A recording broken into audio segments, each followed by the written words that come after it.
ही भरती राम भरोसे चालू आहे।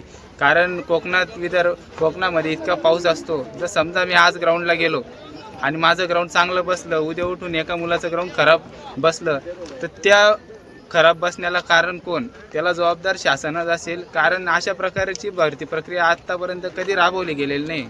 आणि आता माझी 12 तारखेला मला कारागृहाची तारीख आहे आणि 13 तारखेला मला अमरावती ड्रायव्हरची तारीख आहे। आता एवढा दूरचा पल्ला मी कसं काय गाठायचा? माझा स्वतःचा पर्सनल विषय।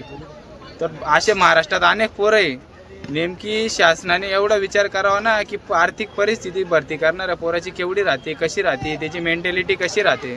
तुम्ही उठता सुट्टा डायरेक्ट हॉल तिकीट सोडताय मुलांना, या उद्या या परवा या। आणि पहिली गोष्ट तुम्ही डबल फॉर्म बी कॅन्सल केलेली। यावर्षी एखाद्या मुलाचं ग्राउंड नाही बसलं तर तो डिस्क्वालिफाय होईल आणि पुढच्या वर्षी कसं काय येईल तो? त्याच्याकडे तेवढा पैसा पाहिजे, त्याची मेंटॅलिटी तेवढी स्ट्रॉंग पाहिजे।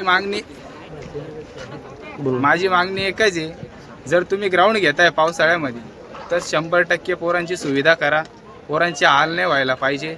आणि जर आम्ही ज्या त्या जिल्ह्याला पोचलोय, समजा आज माझं ग्राउंड आहे आणि आज तिथं पाऊस पडो का ढगफुटी हो, तर आमचं ग्राउंड व्हायलाच पाहिजे।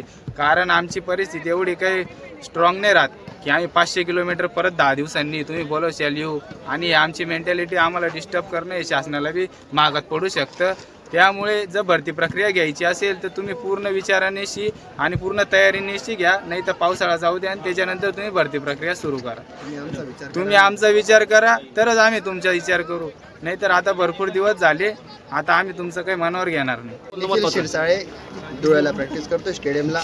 माझा एक मुद्दा असा आहे की 31 डिसेंबर 2023 पर्यंत सरकारने सांगितलं होतं की वयवाढी कोविडमुळे मिळेल, तर त्याच्यात एक संधी सगळ्यांना दिली गेली पाहिजे। आणि एक असा मुद्दा आहे की पावसाळ्यात ग्राउंड असल्यामुळे माझ्या ग्राउंडला समजा आज पाऊस नाही आहे, मी 42 मारलं आणि माझ्या मागच्या मुलाने 34 मारलं किंवा 36 मारलं, तो 6 मार्क 4 मार्क मायनस होईल। हे कुठेतरी सरकारने आमचा विचार केला गेला पाहिजे। आम्ही सरकारचा विचार करतो, जे आधी पण सरकारने 18,000ची भरती घेतली, आता परत 17,000 घेतली। आम्ही सरकारबद्दल विचार करूच, सरकारने अशी कुठलीच मनात दुविधा पावली नाही की आमचा विचार करणार नाही। सर, तुम्ही आमचा विचार करणार, आम्ही नक्की तुमचा विचार करून तुम्हाला विधानसभेला दाखवू की तुम्ही आमच्यासाठी काय केलेलं आहे। तुम्ही फक्त आमच्या एवढ्या भावना समजून घ्या। आम्ही सगळे गरिबाचे मुलं असतो, 400-500 किलोमीटर जातो, 1000-2000 खर्च होतो।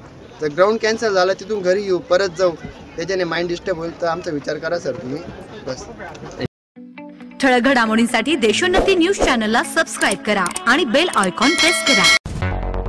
मुंबई, पुणे, नागपूर, मराठवाडा असो का विदर्भ, राजकीय, सामाजिक, शैक्षणिक क्षेत्र असो का क्रीडा, सर्वच घडामोडीचे विश्लेषण पाहायला विसरू नका।